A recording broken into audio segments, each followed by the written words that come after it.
Assalamualaikum warahmatullahi wabarakatuh.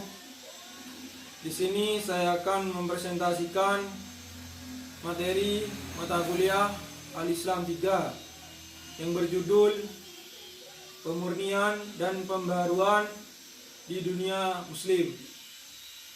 Sebelum lanjut, di sini saya akan memperkenalkan diri saya.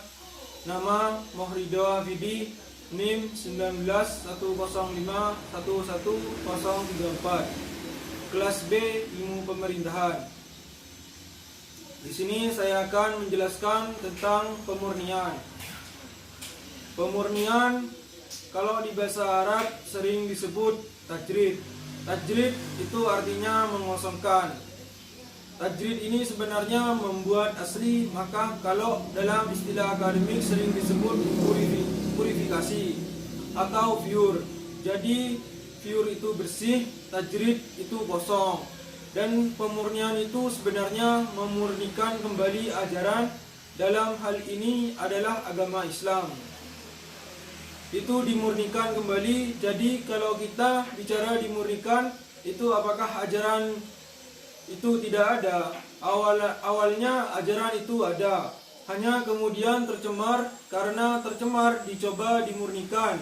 Nah, bagaimana kemudian dimurnikan dan kemudian dikembalikannya ke sumber aslinya dan dirujukan ke sumber asli Islam? Melalui pedoman Al-Quran dan hadis.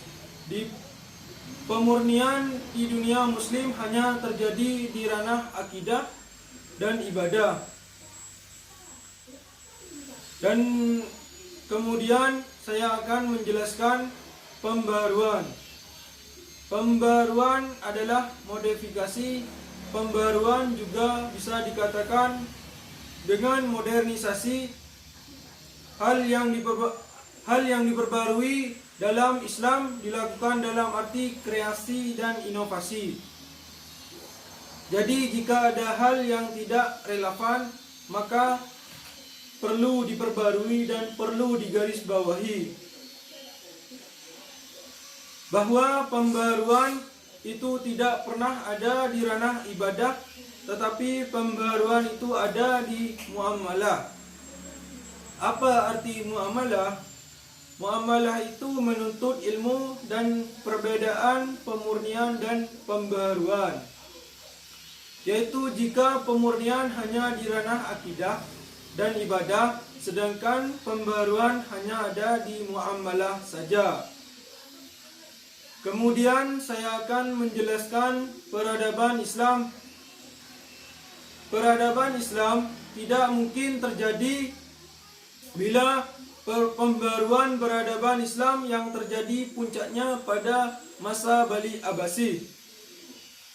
Dan peradaban Islam terbagi di beberapa bidang, yaitu di bidang ilmu pengetahuan, yaitu adanya perpustakaan. Kemudian yang berikutnya ada beberapa faktor yang mempengaruhi. Beberapa faktor yang mempengaruhi kemunduran peradaban Islam ada 3 faktor. Yang pertama adalah umat Islam lebih dekat dengan tasawuf. Dan yang kedua adalah orang-orang Islam sudah terlena dengan kehidupan duniawi. Dan yang ketiga adalah budaya keilmuan itu menurun. Tokoh-tokoh pembaruan Islam,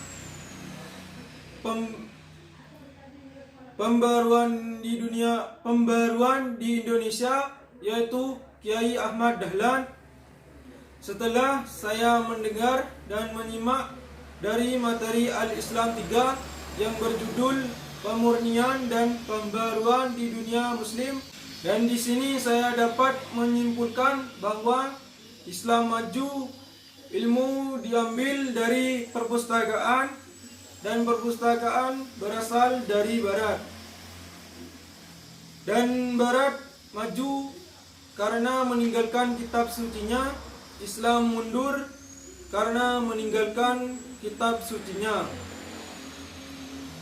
Sekian presentasi saya. Mohon maaf bila ada salah kata atau kurang kata. Mohon maaf yang sebesar-besarnya. Wassalamualaikum warahmatullahi wabarakatuh.